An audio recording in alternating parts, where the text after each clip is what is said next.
be your audience? And what will it take to get ahead of everyone else? Performances are tricky. Not only do you have to have the best script, you also need to perform at the highest level on the day of the competition. And if that wasn't enough, this year, the rules of the game have changed.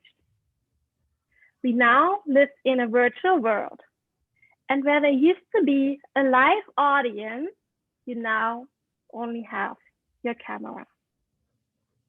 To get answers to all those burning questions, we have set up this workshop, the Road to World Championship of Public Speaking.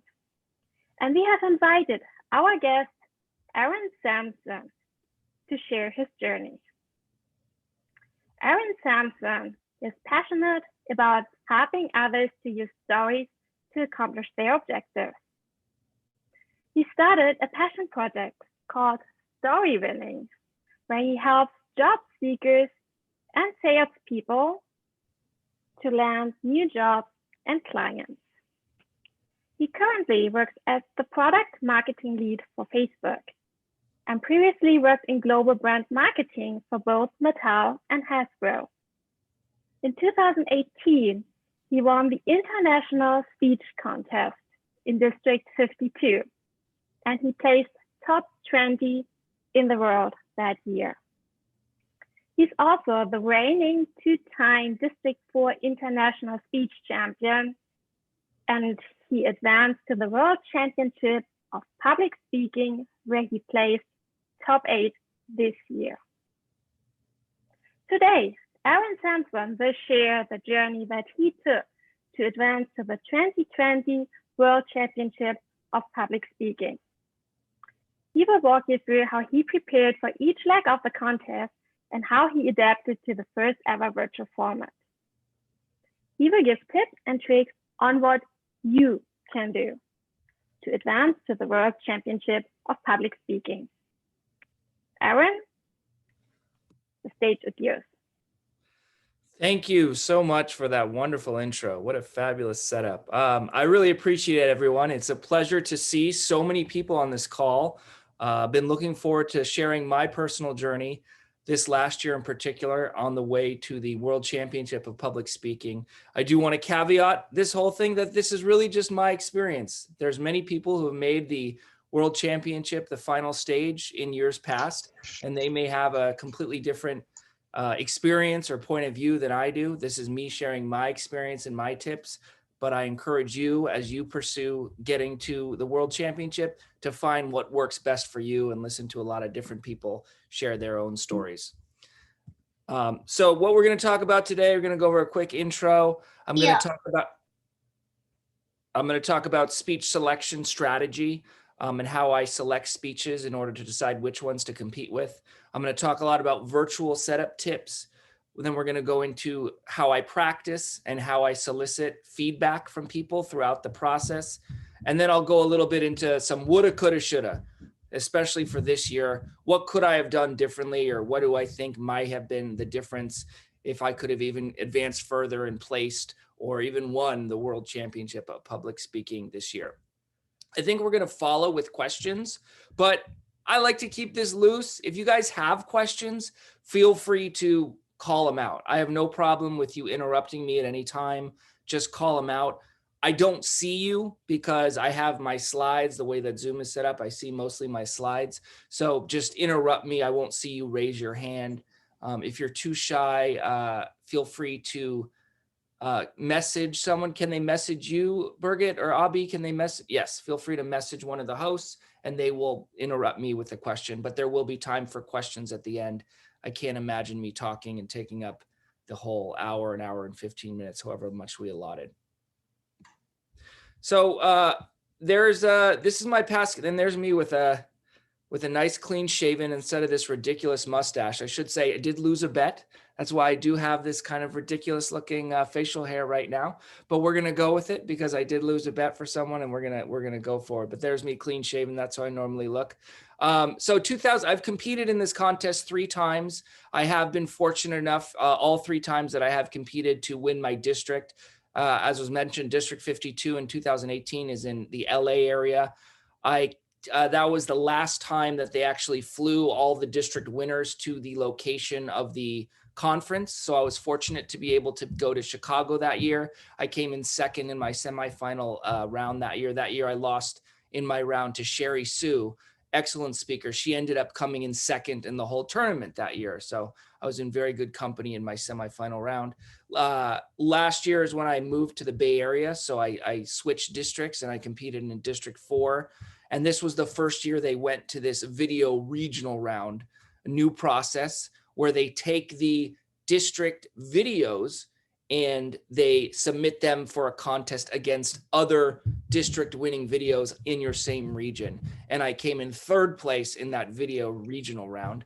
And then of course, this last year, it was an entirely virtual contest. As you know, the reason why I'm here, I advanced to the WCPS.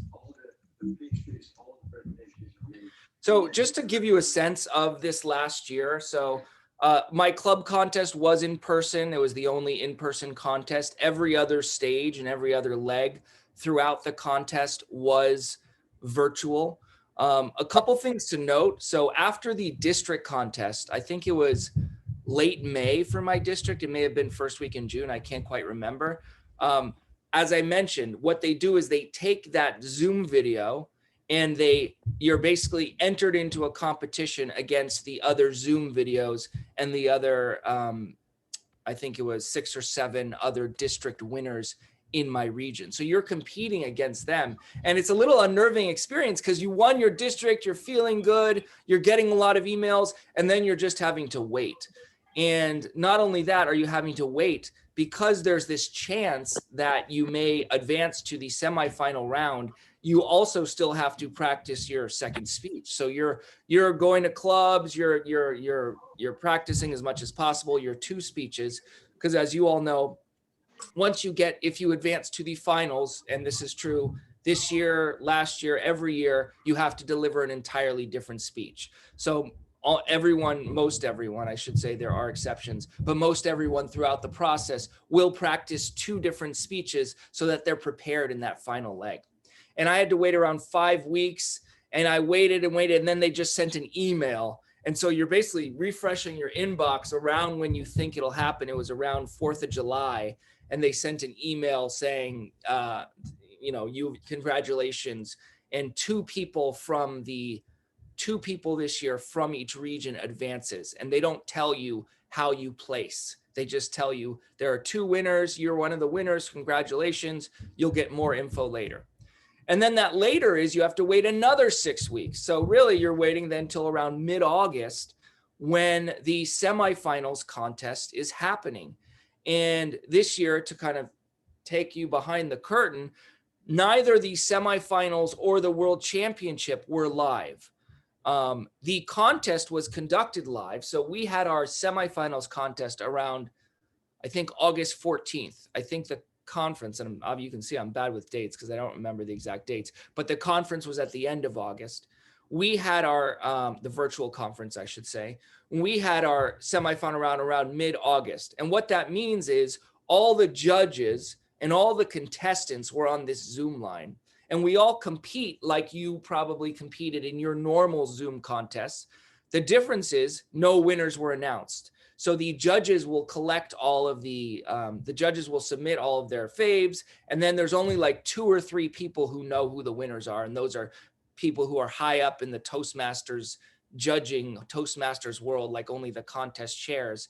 And they know who the winners are, but they wouldn't even share the winners with us until when you found out, basically. So we competed in the semifinals, and we waited another 2 weeks until the virtual conference. They played all the videos of the semifinals, the same ones when you were able to see. And then right after the last speech, which was mine, actually, coincidence, I think I was, let's see, there were 28 speakers. I drew the 28th slot, which was awesome.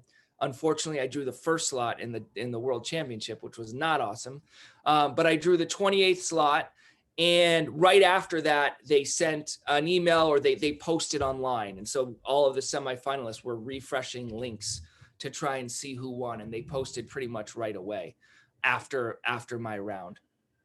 So that's how it worked. And then the world championship was recorded like 3 days or 2 days before the actual world championship was aired. And similarly, we were refreshing links, all of us contestants, right after the final round.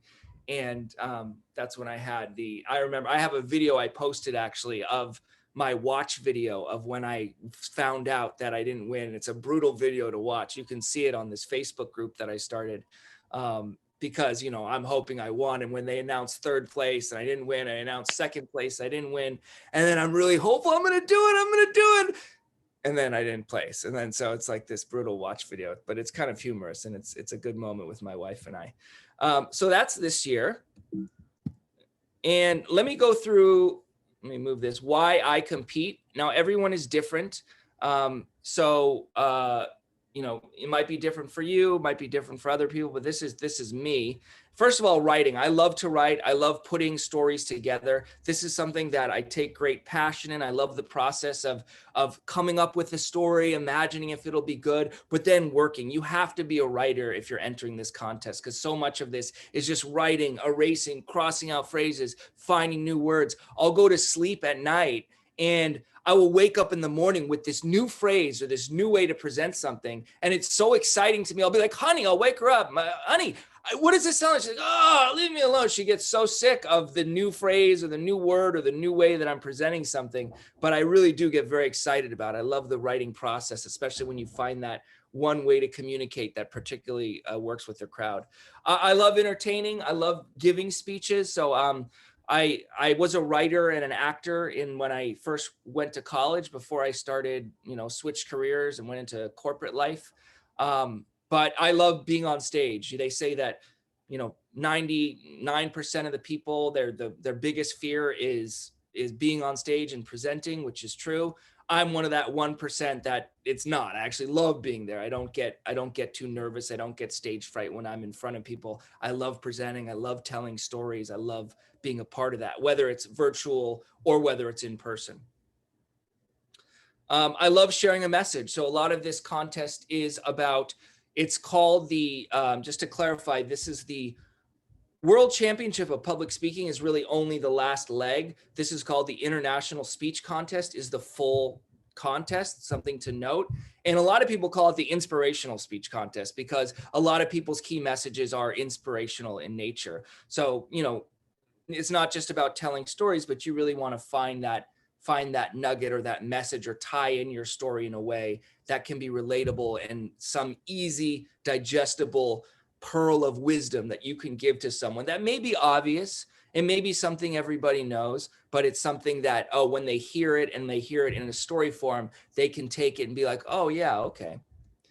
Receiving, if you decide to compete, you're going to hear some great stories. You're going to meet some great people, especially when we get out of this COVID hell that we're in and we get back to being able to, you know, be in the same room as each other. But you get to meet great people and you get to receive a lot of wisdom from other people, which is really important. And it's certainly, you know, one of the core standards of Toastmasters in general. And finally, I'm a competitive person. I like to win. I like the process of competing. I like winning. Obviously, you don't always win, and that's not why you do it, but it's part of the reason I like competition, whether that's me playing basketball, and let me say I'm horrible at basketball, but I like competing. I like being on the court and just playing. But my friend Daniel Midson Short, who competes a lot, and he's a huge district winner. He made the world championship 2 years ago. He says it best when it's really, you know, this contest, you should not be competing for trophies. You shouldn't be competing to win, because really the chances of you winning are so infinitesimal, just like the chances of me winning are so small. There's so many caveats, there's so much luck involved, there's a lot of different factors at play. It's really about the journey. And for me, that whole thing, this whole thing that I'm talking about, the writing, the entertaining, the sharing, the receiving, the winning, all of that is that journey that I like. And I encourage you to if you're competing, embrace that journey for yourself, because really that's the real prize. And he said it best in an article he wrote in this month's edition, I think, of the Toastmasters magazine. Take a look. It's really about that journey. And when you kind of look at your own journey through that lens, it makes whatever the result in that much better, because either way, you're a winner no matter how you come out of it. So let's talk a little bit about my speech selection and my strategy for choosing topics. I have 3 core building blocks that are really important to me. For me, the most important element of it is a compelling story. That's the most important, bar none, this story itself. I feel like with a compelling story, you can go a long way. What does that mean? You need a story with a beginning, a middle, and end. You need tension, you need drama, you need a climax, and you need a conclusion. To me, and you need characters that are dynamic and interesting. That's what I'm particularly drawn to in my speeches.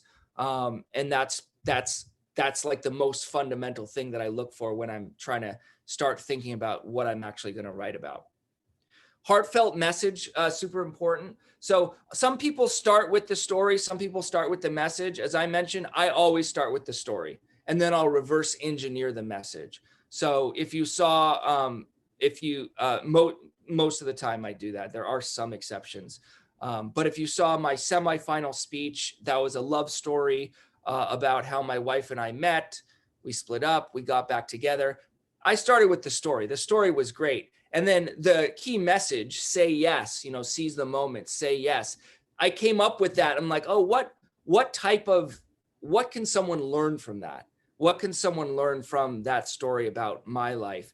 And then I found like, oh yeah, that say yes, seize the moment. Yes, this is how it relates. And then I found that heartfelt message.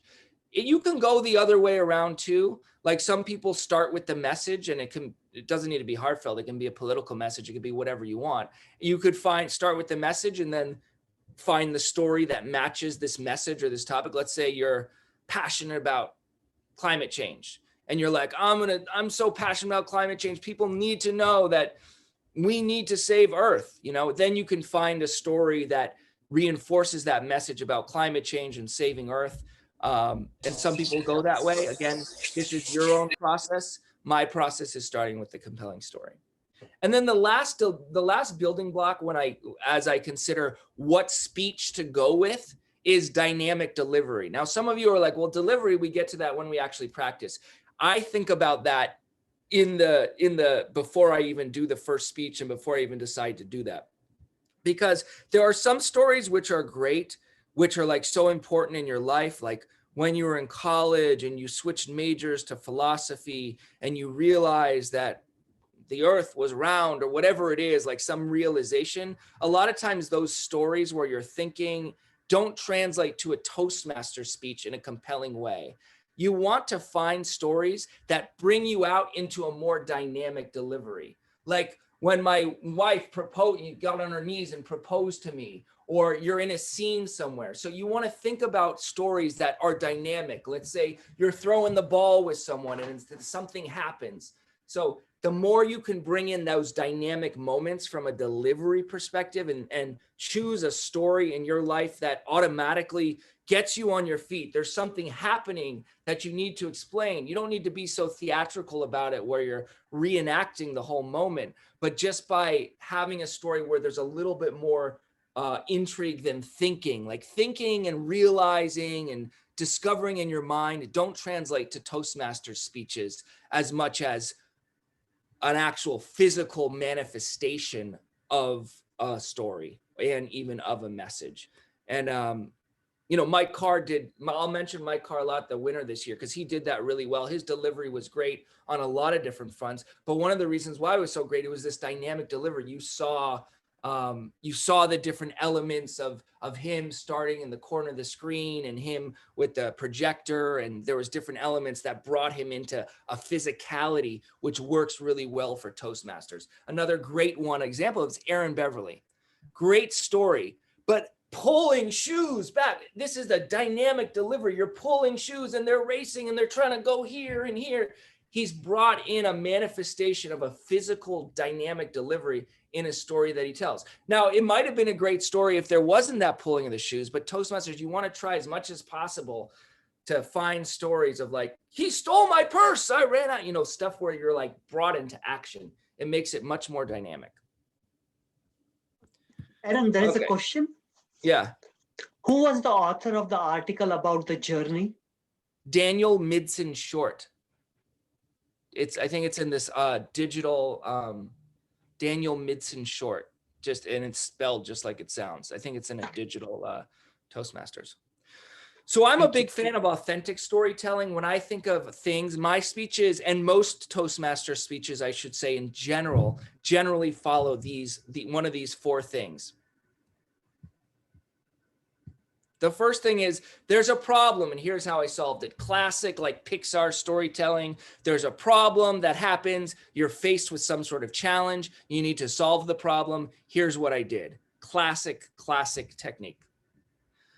I screwed up and here's how I made it right. This is one that I'm drawn to in most of my speeches. Like my semifinal speech and even part of my final speech. I screwed up. I didn't say yes. I lost the girl of my dreams. I screwed up. Here's what I did to make it right.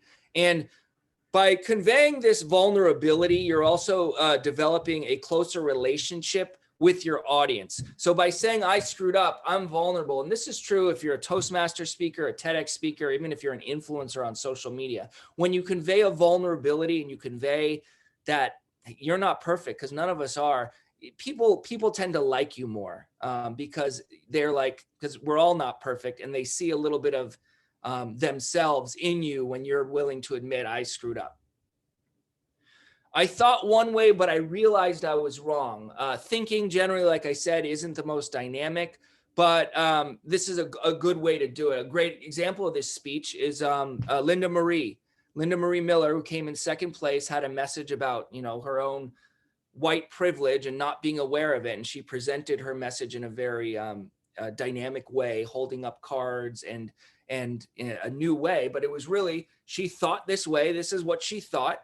And she realized she was wrong. And she took us on this journey of the realization of being wrong through the body of her speech. Another very effective, what I call authentic storytelling technique.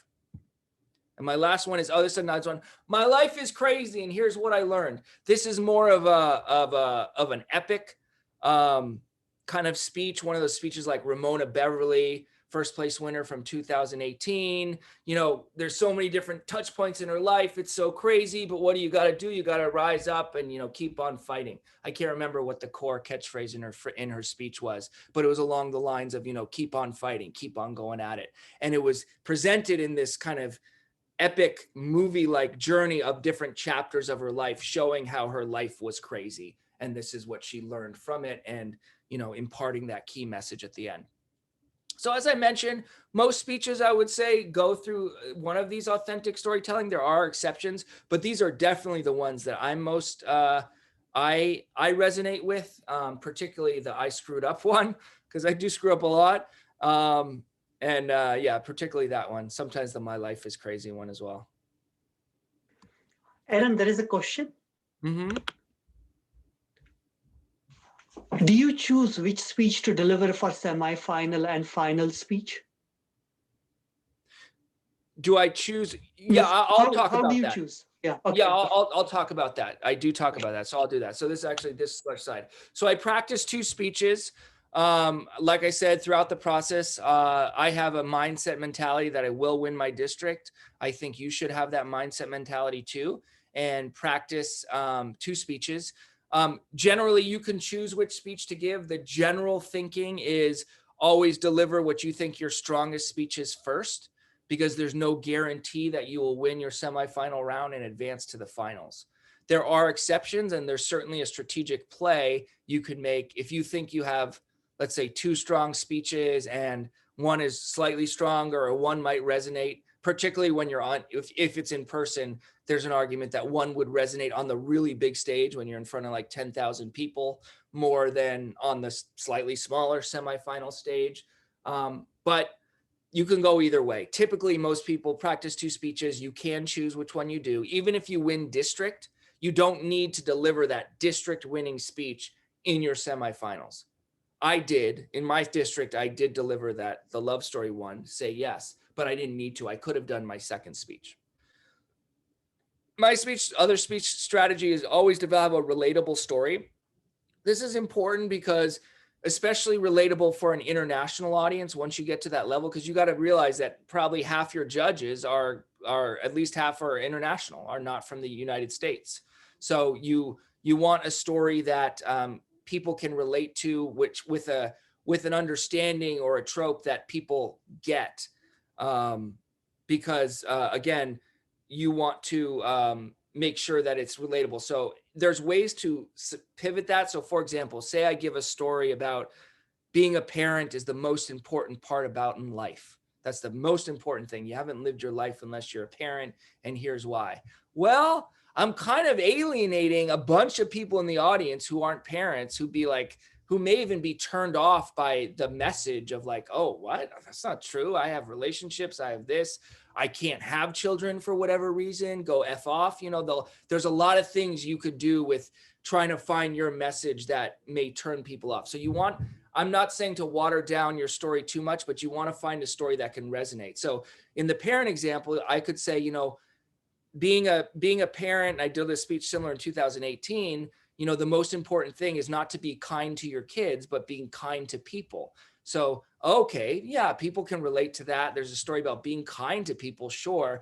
I may tell a story about being kind to my kids, but I position it so that it's more relatable to more people. Inspirational, super important. I don't think a speech is one that hasn't been somewhat inspirational with the message.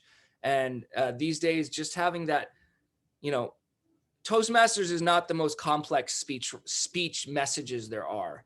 There's some exceptions in the past years, but you come up with it. You have 7 minutes to tell someone a story, and you want to come up with a very simple soundbite that they can take away easily. You don't need to be Aristotle in your philosophical, in your philosophy. It can be a very simple thing, like say yes, seize the moment. That's not complex. And Mike Carr, the winner this last year, it was what? Keep trying, or, it's all in the try. I mean, these are very simple messages, but when you have a compelling story and you couple that with a simple message, people are like, yeah, it suddenly relates and it suddenly clicks. So you want it to be inspirational, but I wouldn't worry about going too complex. Easily understood, super important. This comes down to words. So especially when you get further on in the contest, you're going to change words, and to especially internationally, things like I used to say, oh, I jumped in a cab. But someone pointed out, because I did a thing for a speech in China, they're like, what is a cab? I'm like, oh, that's an American term. I have to say taxi, because not everybody knows certain expressions or certain words or certain euphemisms that are specific for your region. So that's why it's super important to practice, and I'll get to this later, for international audiences to ensure that it's understood. And finally, I have a fifth thing that I came up with. 1, 2, 3, 5 memorable moments. This is super important. I think people are visual people. People remember you visually, and in this Zoom environment, it's even more so. You can have great words, you can even have vocal variety, but you want this. A lot of times it's those key moments, those memorable moments that they'll come away with, where 10 years from now, they won't even remember your speech, but they'll remember, oh, you were that guy who you got down and proposed on one knee, or the pulling, you want the pulling of the shoes, or you had underwear on your pants. It can be with a prop. It can be without a prop. You played harmonica. Oh yeah, you were playing harmonica in your speech. I remember that. You want to find those couple really memorable moments in your speech that an audience remembers. It can be because of it could be vocally memorable, but I think the easiest way to make a memorable moment and to have those wow moments is visually, finding those iconic visual moments that will stand out for you. So my selection, this is how I practice. Again, my toolbox, this is what I do. This is kind of what I land on, but you can be very different. I have a running doc in a Google Doc. I have a long list of stories in my life. Stories when I was, when my teacher told me that, I was slow, stories of my wife, stories of my kids, stories of my friends from college. I have lots of stories, and they're usually like few sentences, that time when this, just to spark the story. And I'll keep adding to that list as I go. And then eventually when I look at the selection that I just showed you from before, I think about, I can't get there right now, but let me see. Yeah. Okay. When I think about these things, I'm like, okay, which of these stories do I want to expand a little? And then I'll take one of the stories and I'll bullet it out into story beats, kind of like a writer would bullet almost a screenplay. I'll just be like, for my, did you guys see my semifinal speech? Because I'm mentioning a lot. I want to make sure someone saw it. Yeah. Few people, 3. Yes. Okay. Well, then I'll talk generally because it sounds like not just looking at the people I'm seeing, not so many. But what I'll do is I will bullet out story beats. So I'll be like, for example, I'll use this speech, fell in love with Rebecca. Rebecca proposed to me. I said no. Loss. I moved to New York City. She moved away. Lonely, all alone. We ran into each other in LA. She asked for closure. I said, I won't give you closure. That sparked this. This is my whole 7-minute speech in like 10 bullets. I'll just bullet out the main points and make sure it has a beginning, a middle, and end. Then what I do is I take my phone after I kind of got familiar with my bullets and I'll record myself just kind of walking around my house telling the story, just like as if I'm talking. And then I did this and then I did that. And then she went do this and I record it. And then I take the recording and I dictate it on my computer. There's a lot of dictation software on Google or Apple. You can just press function twice and it just records and it types out your recording for you. The reason I do that is because if I go straight to writing, it becomes more forced and less conversational. It's not like, it doesn't sound like I like to talk or like people talk. And so the reason why I do it this way is because my first pass at it becomes a little more natural. Then I will take that script and I'll clean it up. I'll be like, oh, no, I could do better than this. I sound it out in my head. I'm like, oh, this is neat. And I clean it up.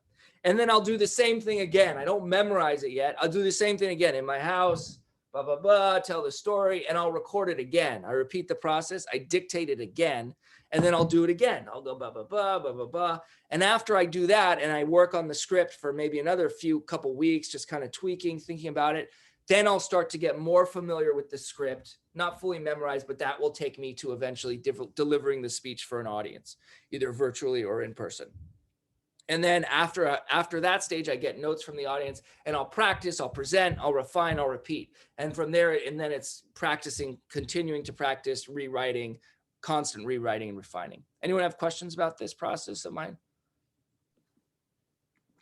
There's one question. Yeah. He noticed that the semifinal speeches were stronger than the final speeches. In general? Yeah. Yeah, some people thought that way. A lot of people, because maybe people have the strategy of, I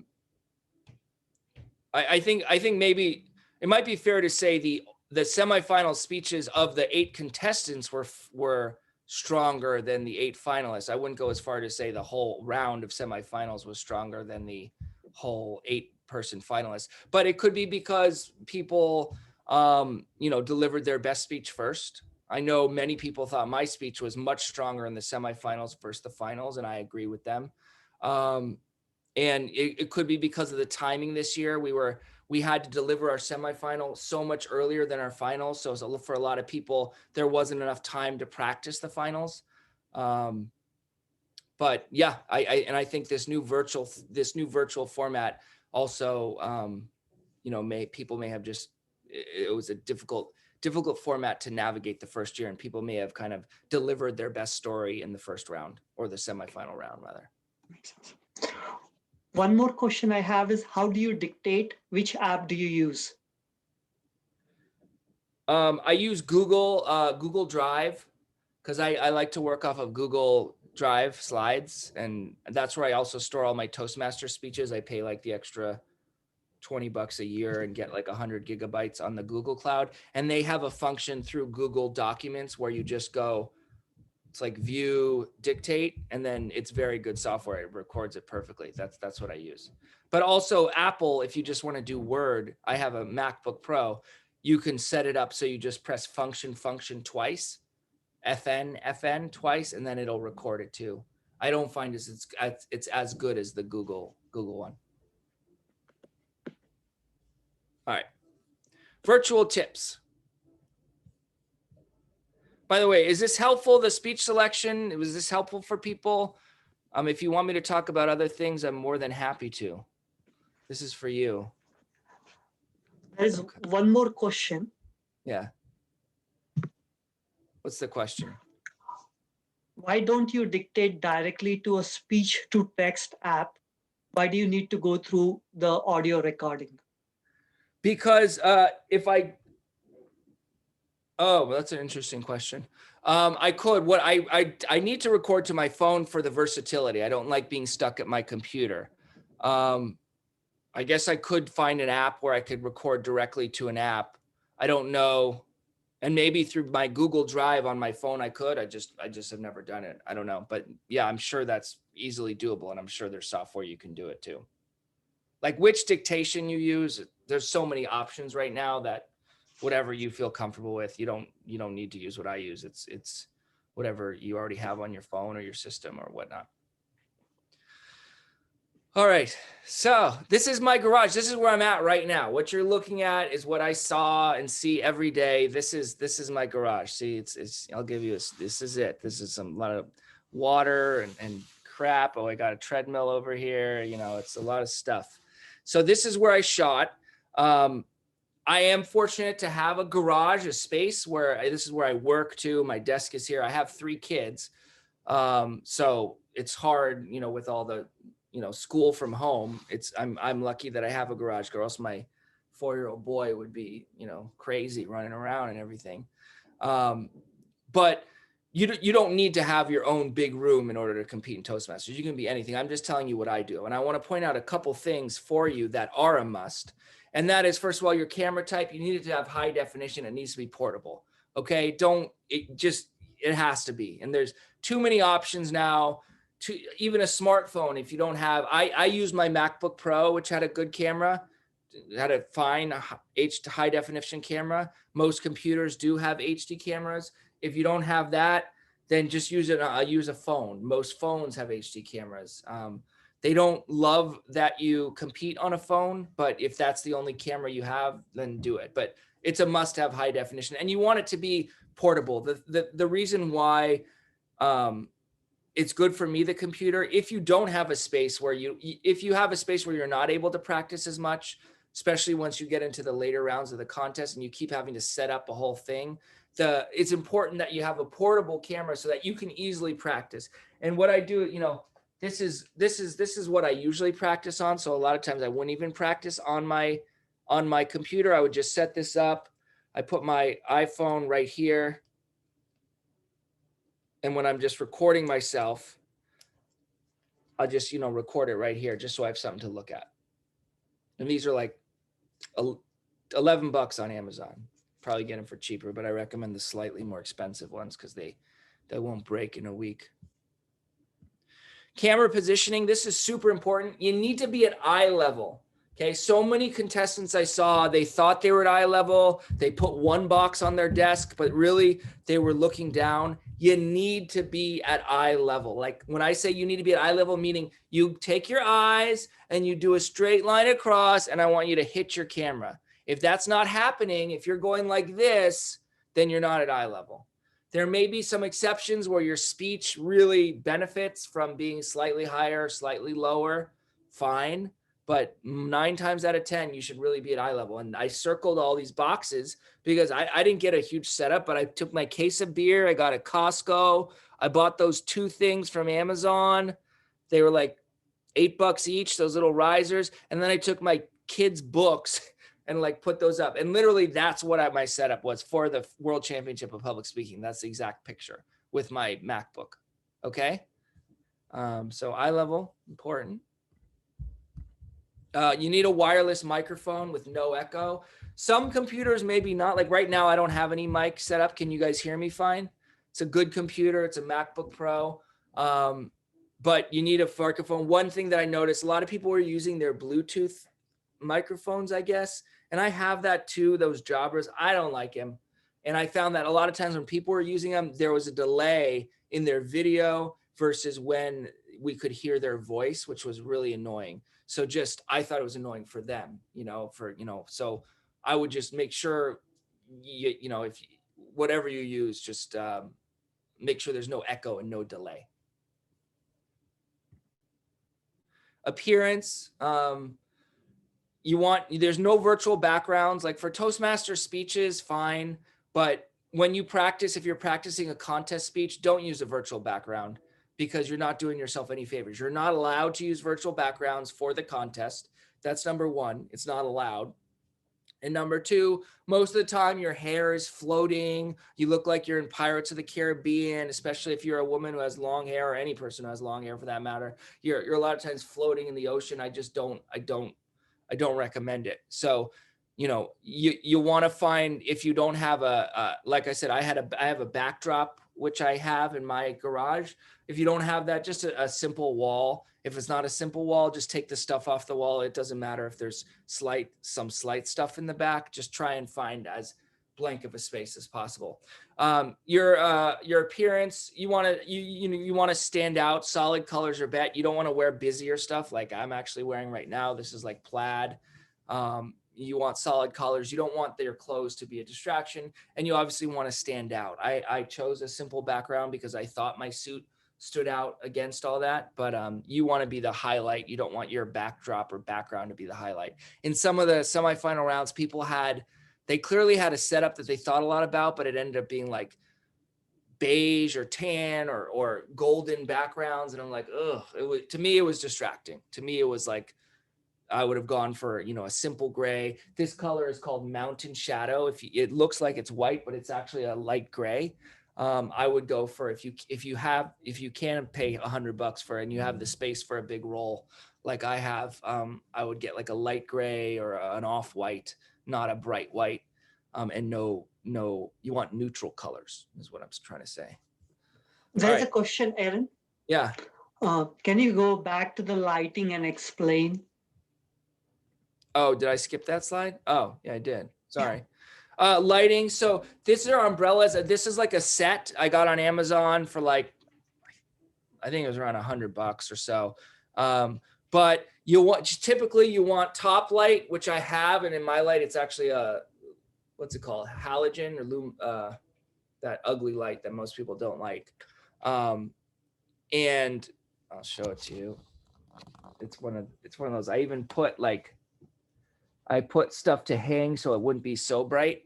And then these are my umbrellas and they're getting beat up. But you just set it up. You want two lights coming at you. A lot of times you want even a light here. I just don't have the room for it, a backlight. But I'm not going to go into depth on this call. I would just Google basic lighting setup. And if you're serious about the contest, and then maybe I'd invest a little money to do that. I wouldn't worry so much about it in like your contest round or your division or your area. But if you start getting further like division and you're saying like, I think I have a chance, maybe make the investment. But if you're a believer in yourself, make the investment now. Yeah, a couple good lights are good. Even if you don't want to pay the $100 for these umbrellas, just get a lamp. You can even put some sort of sheet over the lamp. You want a couple light sources coming at you so you're bright. And right now I'm clicking slides. You see I'm in the shadow here. This isn't great. Normally for a speech, I wouldn't. When you want your ideal setting, you to be brighter. All right, good question. And let's talk about speaking area. So typically width is super important, right? You have a contest and you're walking side to side and you set up what I call anchor points. Does anyone know what anchor points are? Raise your hand if you do. Nobody knows. I see Gail knows. Okay. So anchor points are awesome. Anchor points are when you're setting up like, oh, I'm 4 years old. I was playing in the sand and my teacher said, don't play there. And then you come over here and you're like, and when I was 20 years old, I was drinking beer at the bar and there was a bocce ball court and I was brought back to the sand that I was playing when I was 4. These are called anchor points. I'm 4 years old. I set it up. I'm later in time. It usually goes left to right. There's later in time and I'm referring back to my anchor point when I was 4. This works virtually and it works on stage really well. And it's a very common technique of Toastmasters contests. They have anchor points, they set it up. So they're not just talking from one space, you're going to different spaces. In the virtual format, I'm a believer that these anchor points are still important. I'm a believer that even though we're in this little box right now, that I can still make something out of that box. So when I talk to you from here, I'm even going through this life moment. And when I come over here, it might be a slightly different moment. And it can even be right here versus right here, but there's subtle ways you can make the width work for you. And so very important. And for the anchor points, a lot of times the problem with this contest is that, a lot of people are like, oh, everyone's house is different. This is not fair. How do we know what to set? They told us that we have to set to the least common denominator. So if someone say had a microphone that, and I hated this rule, but it didn't end up being a problem. If someone only had a microphone where they could only be heard from here because their mic was so crappy, they could only be heard from here. They made a rule that every contestant in that round had to deliver their speech from here because that was the least common denominator of that one contestant who had a bad microphone. So every other contestant had to level set, kind of like golfing, where you have a handicap. Everyone had to have a handicap and come in and level set that. I thought that was a terrible rule, but it didn't end up being a problem because everyone had better microphones. But in general, the framing area for the semifinal and the contest was around here. Waist up, put out your arms. You're reaching the end of both frames. This was generally the speaking area. So you can talk from here. You can even come up here. You can certainly come up here. You can do that, but this was the width.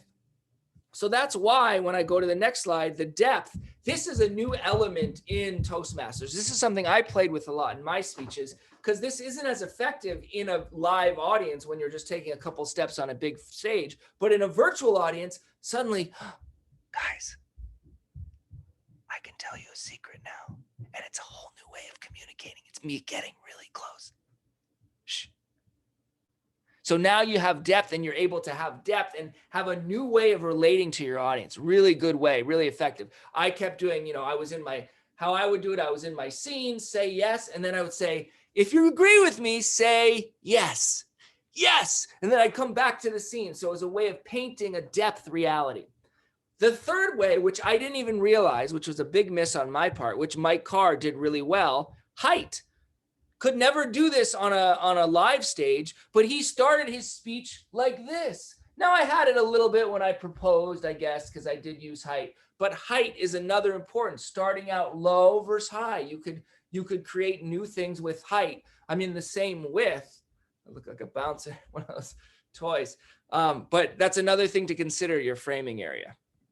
All right, practicing and feedback. Let's go on because I'm taking up too long. So when I got feedback, the biggest way I get feedback is myself. I would record myself on Zoom and I would send the Zoom tape to friends. Really good. Friends and family, they know you the best a lot of times, but they're speech fatigue. Like you do it too many times for your friends and family. They're like, shut up. My God. It does get tiresome for them. Home club.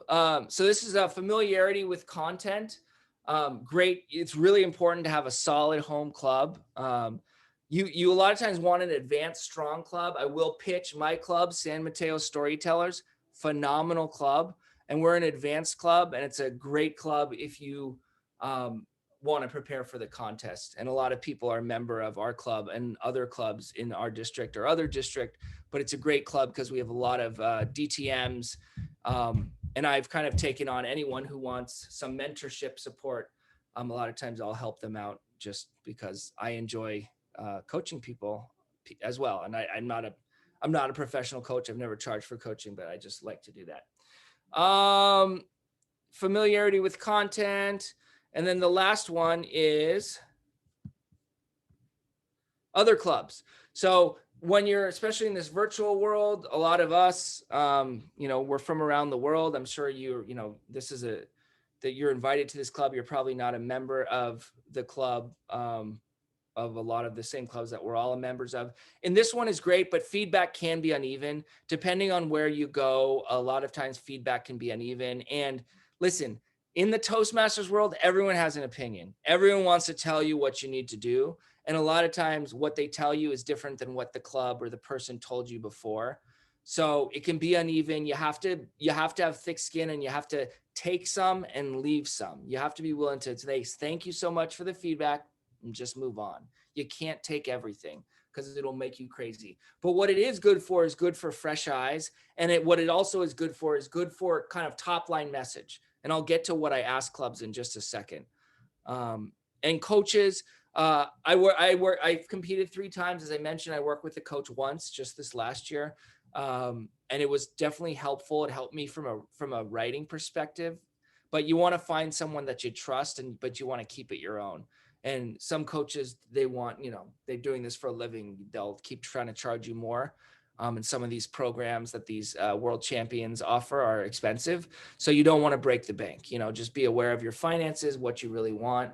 Listen, we do this for fun, right? It's about the journey. It's not like getting coached for, it could be getting coached for Toastmasters will help your career, but most of the time it's not going to reward you financially. You're doing this because of the journey, because it betters you as a person. You're getting your message out, and hopefully you enjoy it. That's why I do it. That's why I hire a coach, but I wouldn't hire a coach because you think it's going to take you and you're going to make millions of dollars or anything. That would be the wrong reason to compete. What do I ask clubs? I ask clubs very simple things. This is what I ask when I go to a club. What was my message? And this was particularly true for my second speech, where took me a while to get to that message, and I'm still not quite sure that I got there based on the feedback that I got. But I ask very simple things. What is my message? And I say, send it over chat thread. Just send me what the message was. One line, a few words, because I don't want the other people in the club or the evaluator to influence what everyone else is saying. So I tell them to send me what the message is before the evaluator gets the chance to say his or her words. I ask, which characters or moments did you like or not like?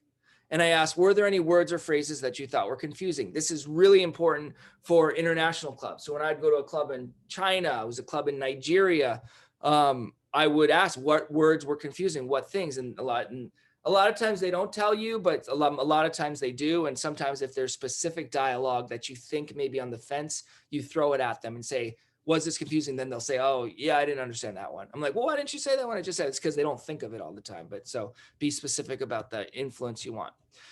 My practicing philosophy is practice makes progress. I think you need to practice a lot. Don't strive for perfection. But for me, and for a lot of people, I do want to talk about what I call this dip phase.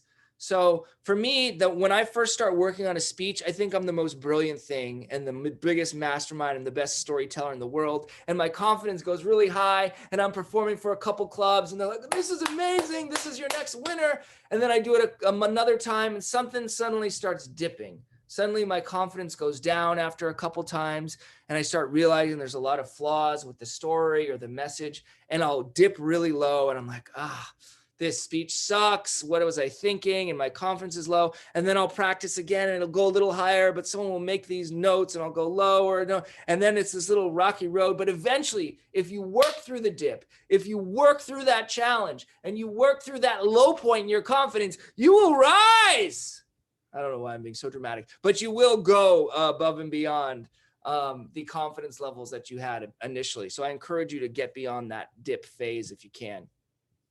You want to replicate the Zoom contest. So you want really when you're further along in the contest, you want your image to see, and you want timer cards. And this is true when you're further along. When you're first practicing a speech with the club, a lot of times I say, let me see your expressions. And actually, sometimes I'll even say, put your camera on off mute, take it off mute. I want to hear the laughter. I want to hear which jokes are landing.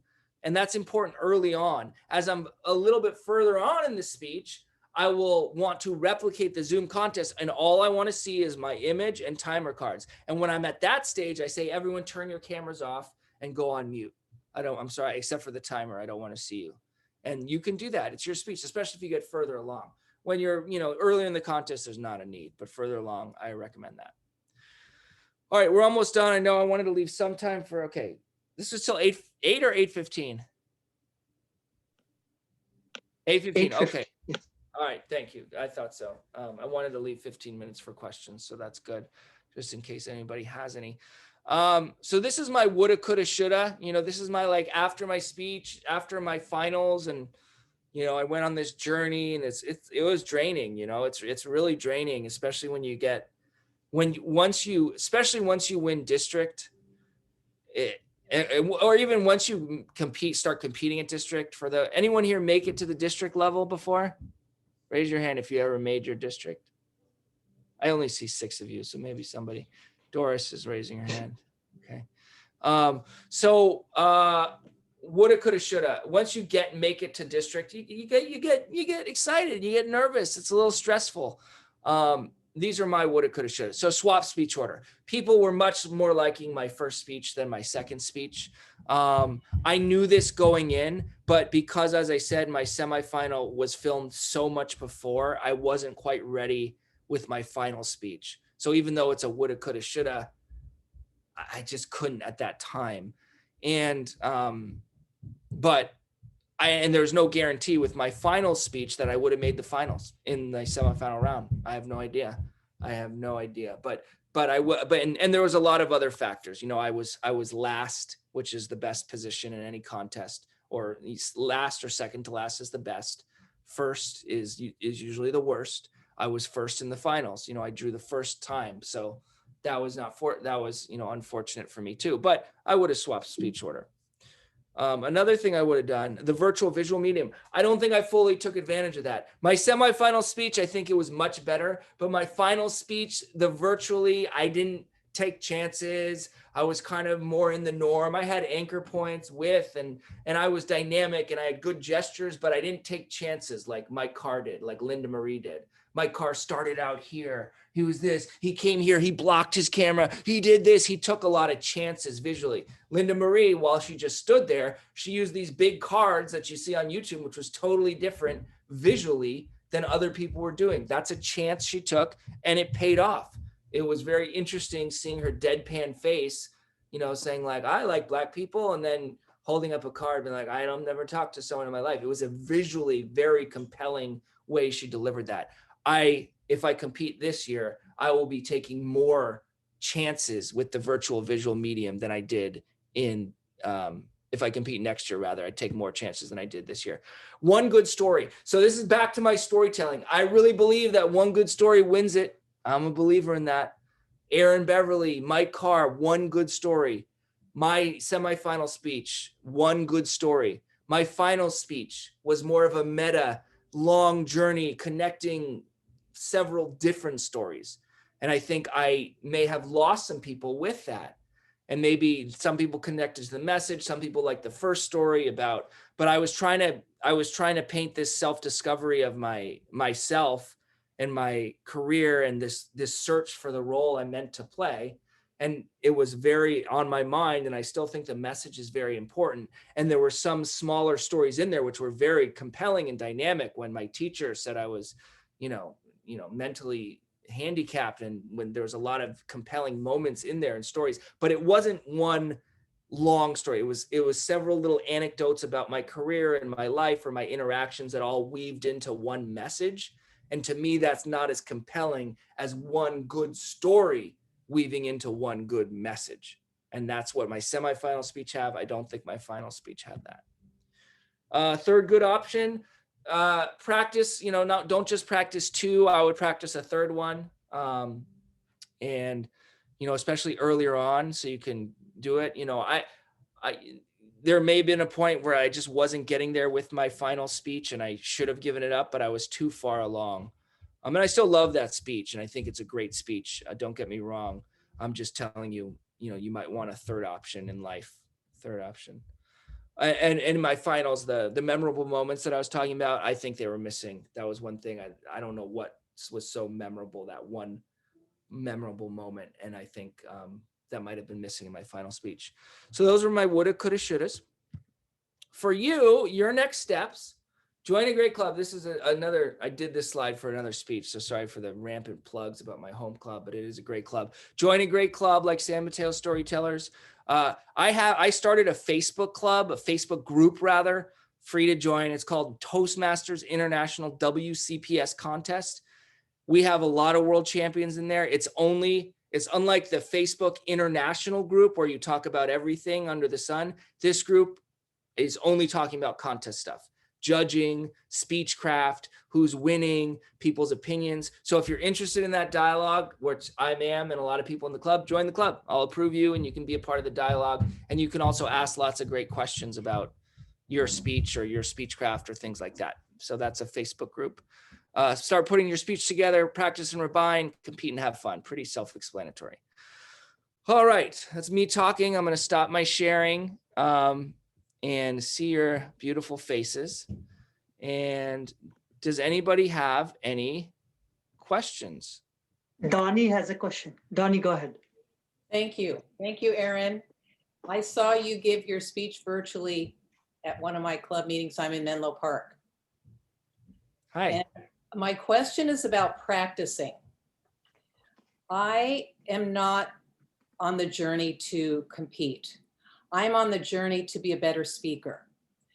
I love writing the speech, and the hard part for me is practicing. It gets tedious and boring, and also like it's so much work to practice. So I'm wondering what tips you have. I would say get over that, Donnie, because practicing is super important. I do a lot of it. I do when I get. You do it. Okay. Yeah, I do a You lot. just don't like it? Yeah, it gets repetitious, of course, and Yeah. it's, I mean, the reason why you need to find the delight in the story and the delight in the delivery and the story. And if you find that delight, it won't get boring. So right now it sounds like your reward is a live audience, which is normal. And a lot of our rewards is that live interaction and the audience. But if you're able to have a paradigm shift in your mind and say, okay, I'm going to get that reward when I present out or virtually, but there's also going to be some sort of delight when I'm just sharing the story or finding a key moment or doing that. It might help you convince yourself that the practicing, you don't want it to be a slog, but you want to find a way so it's not a slog, so you can actually find the delight in it. so I'll sometimes practice 5 or 6 times a day. Yeah. Okay. Well, I mean, if you find yourself practicing then too much, then I would practice a little less. So if you're like, it's a slog on the 5th or 6th time, slow it down, just do 4 times. So there could be a time when you might be practicing too much in a specific window. Like when I say I practice all the time, I'll be at work and I'll take an 8-minute break and do my speech. I'll be picking up my kid from picking up groceries, and on the way in my car, I'm going through the speech in my head. Me too. It doesn't always need to be like, I need to practice for 20 minutes right now and another 20. Like you can find just moments and you find that delight where you can practice that way. My best practicing is on my walks. Yeah, great way to practice. Walks are a great way to practice. Thank you. You got it. Cedric has a question. Cedric, go ahead. Can you read it out? Yes. How do you practice so much and keep it sounding natural instead of over-rehearsed? Yeah. You, first of all, don't memorize your script at first. Like the first few revs of your script, you want to keep it more natural. But a lot of people, and this is where I disagree, some people say, don't practice so much before it sounds rehearsed. I don't agree with that philosophy, but there are a lot of contestants who believe that. I believe that you have to practice sounding natural. So what does that mean? You have to say it in a different way. You have to just tell it to your friend. Say, hey, okay, I'm not going to do this speech right now. I want to just talk to you. So I went to college at Northwestern. I was playing harmonica and I met this girl named Rebecca. And we totally fell in love and we were going to go on this trip. And so you tell the same story in a way that's just natural, just like as if you're talking to a friend. And then you take that practice and that time or that recording, and then you go back to the script and be like, oh, okay, I have lost touch with this line or this word because it wasn't like I was just talking to them. And then you have to go revisit and incorporate that natural conversation you had in your 4th reg and bring it back. So there is a process. If you're sticking too much to just your script, it will sound forced. And if you just keep practicing your script and the words that you wrote down, you will sound forced. So you have to take your script, be willing to blow it up, talk about your speech in a different way, go back to your script, incorporate those ways, put them back in, do it again. It's like this rinse, repeat. And eventually it does get to a natural, a more natural cadence.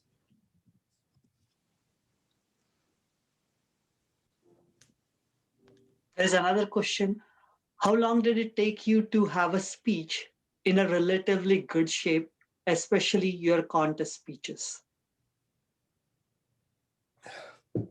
I think it's different for everybody. For me, the initial writing before I even present takes around 2 months. And I'm not like working every day. It's like, twice a week, I'll revisit the script. This is just the way I like to think about it. 2 months. And then I'll practice for another 2 months. And usually I'm pretty confident at the contest level or the area level. And then another 2 months. So, I mean, I would say like I'm working on a speech that I may compete with in 2021. I've just started that dictation process now. So that's my timeline. And I finished the contest before, it's November. I just started that dictation process now. Haven't performed it for anybody, but I'll rev on it. The contest might be in February. I'll probably get to a club and I'll do the speech for the first time in mid-December, January for the first time, get feedback, and then compete in February. And from there, I might practice it a little more and even start working on that second speech. But working with a coach or getting really serious, I won't do until November, December, January, February, March, until like April, like 5 or 6 months after I've kind of done stuff myself. I have another couple of questions. Yeah. Do you use any particular app for making slides? Well, I don't have slides in my speech. The slides that I presented today was just PowerPoint. I use PowerPoint or Google Slides, but I've never done a contest speech that had slides. I do. The only thing I use on an app is that there's a timing app where you can Toastmasters timer app that I put next to my computer, because I haven't figured out an app that has the computer that has timing. If anyone knows of one, let me know. But I do the phone just by my computer so I can see the cards as I'm a little further on, because it'll show yellow, red, the green, yellow, red, so you can see that timing, which is important.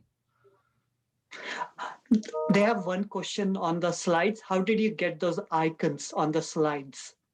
Oh, so it's pretty cool. On PowerPoint, you just put bullets and you put like ocean, this or whatever, my bullets I wrote. And then there's a section on the right that says design ideas. You press that design ideas and it makes all the icons for you. You don't need to choose them. It's the easiest thing. Gives you the template. So cool. There is another question. Do you have any ideas or advice for non-native speakers? One of the feedbacks I had received in the past is my enunciation is not very clear. Yeah, I mean, that just takes practice. So if you've got a note that your enunciation is not clear, just practice. There are speech dialect coaches. If it's, particularly if people can't understand you, that would be a problem for this contest. But, continuing to practice. And if you have enunciation, that's a separate than a contest issue. I would practice that on the side with the coach or with your friends separately. Then when you get to practicing your contest speech, you're not worrying about that as much because you're working on that aspect separately. But with a contest speech, you can also work on your enunciation and you ask club members if they fully understand you. And you have to be willing to say, hey, I'm asking for complete honesty. Was there anything that I'm enunciating or any word that because of my dialect, you did not understand? Please, it would help me so much if you gave me total honesty. You have to really spell it out for them. Because if they don't, a lot of Toastmasters are also nice and they're not going to tell you, I don't understand the words you're saying, because they don't want to hurt your feelings. So you have to be very specific that, please, you're doing me a favor. It's mean if you don't tell me, and then they'll be more inclined to give you that feedback. There's another question. Do you attend other educational sessions before the contest? For our Toastmasters? Yeah. I never have paid for the conference, so I wasn't allowed to. I did check in virtually this year because they were all free, and I looked at some of them. But in the past, I have never paid for it, so I didn't attend. And I would be too. I focus on my speech anyway. Like I would never go to a conference before even watching the other contestants. I don't watch the contestants in my round. I focus on myself, and I'll watch it on the replay. Because for me, that would be, I'm getting in my head, in my zone on the story I need to tell. Even though there's great stories there, I only watch after I gave my speech. If I'm second, I'm able to watch the rest of the contestants. But if I'm last, I don't watch the rest, just very in passing.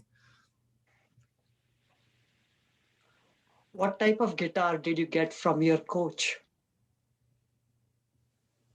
Guitar? Yeah, that's the question from Mickey that came up. I don't understand. Okay. So it seems like when you're in a contest, you are very focused on your speech. Everything is in your head, like you are, means like envisioning your story at that moment. You're living that moment.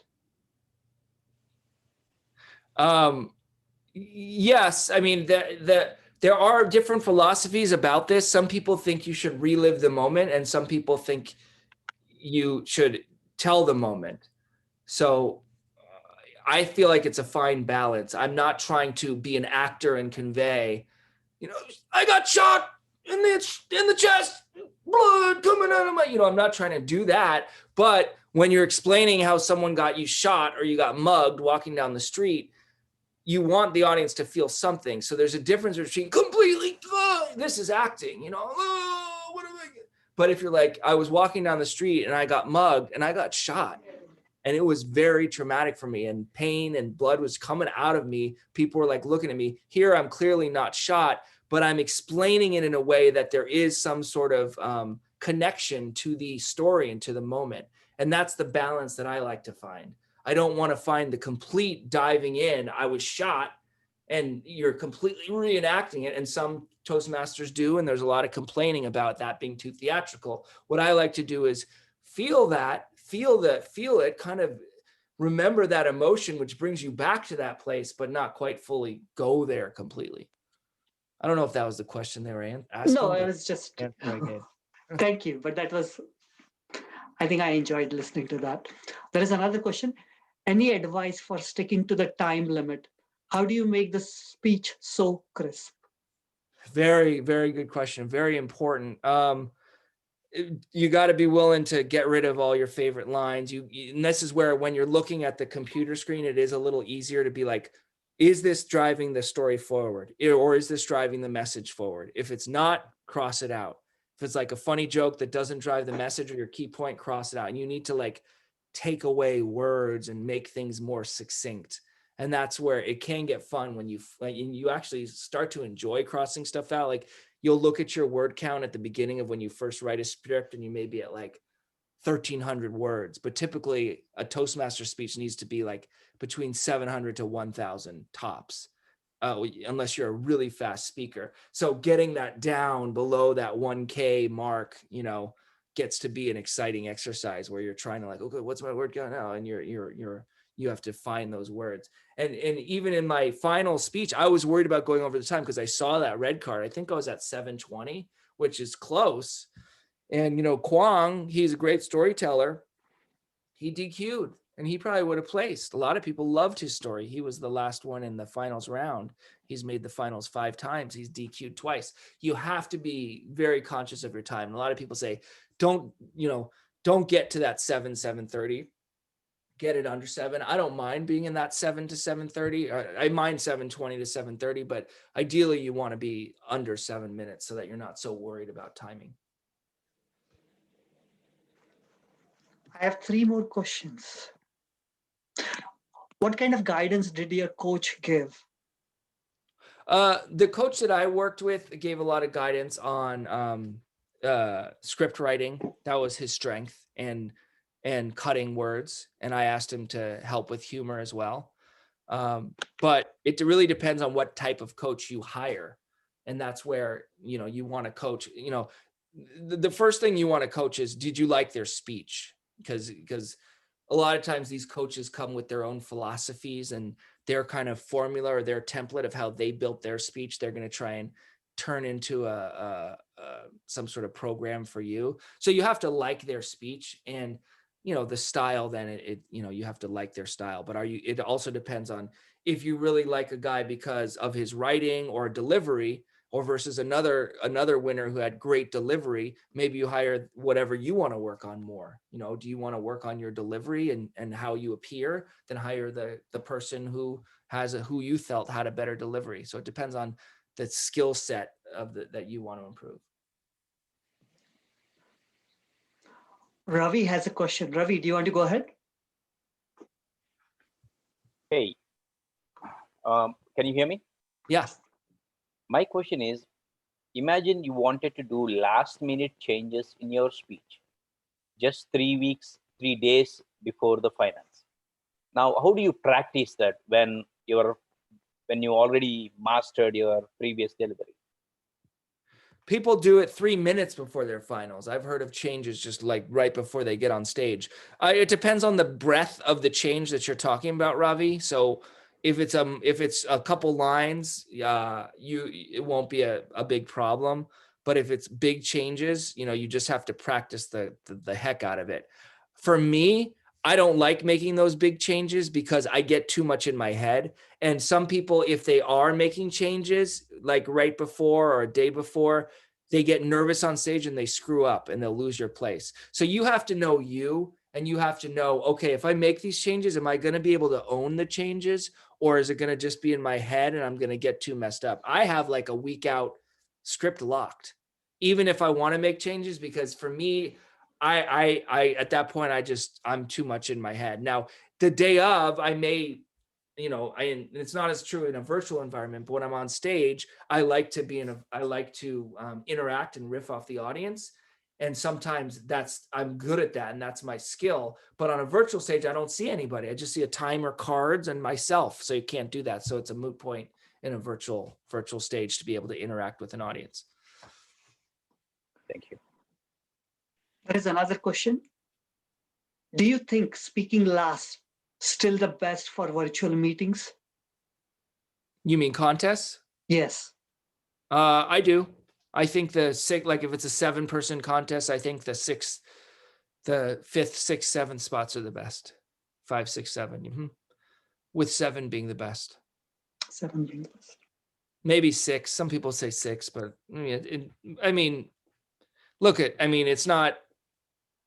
it's not the most important thing. If you have a good speech, you have a good speech. Like I wouldn't worry about speaking order so much.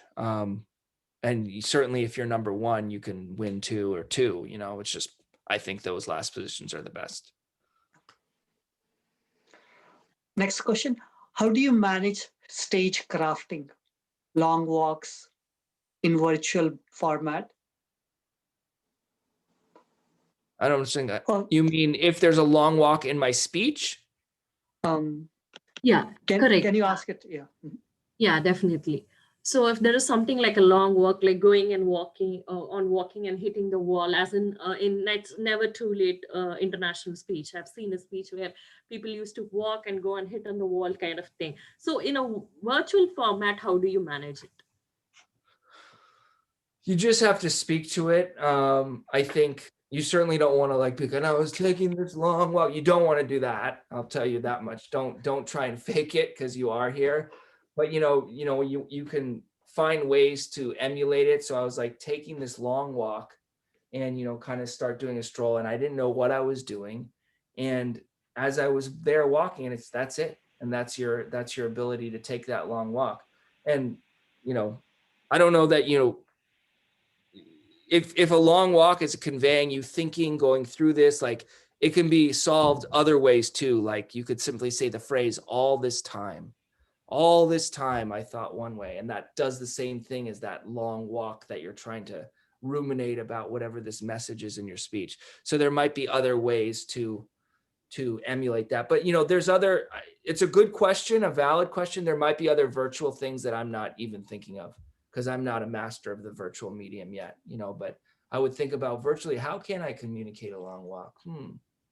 I don't know. I mean, there might be other ways that are enough dynamic that I'm just not thinking of right now. One last question. Could you share any tips to improve creativity for speech writing? Another good question.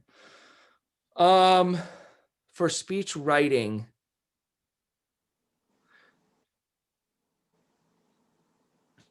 I think it obviously starts with that story, that one nugget.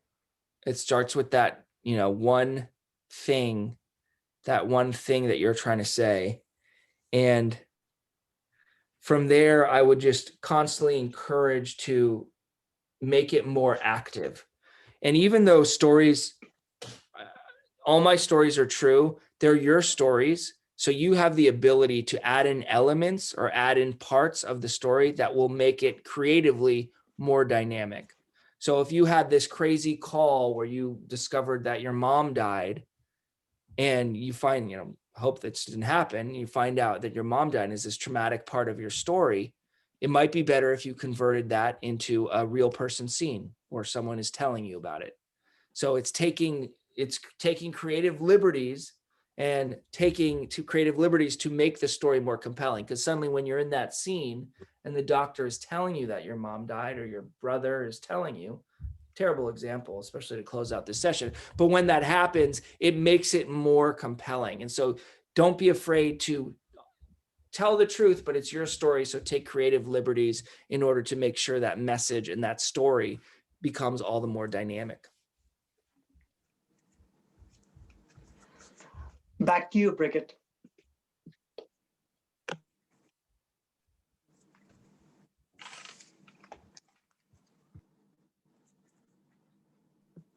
You're still muted.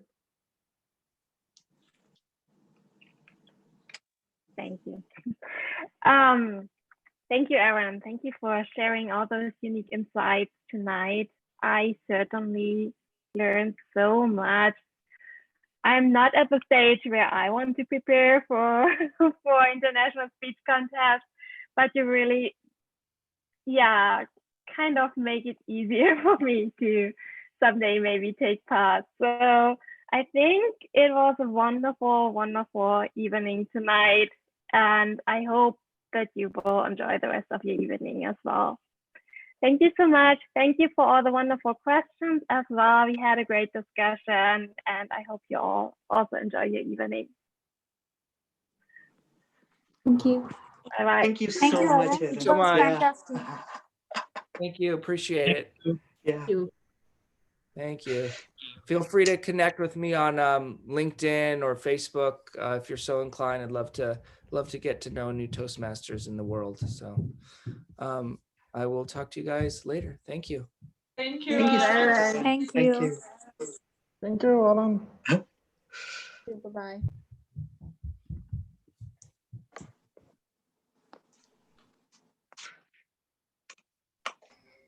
Thank you. Goodbye. How are you, Donnie? Eh? I need to leave. I thought. Thank you.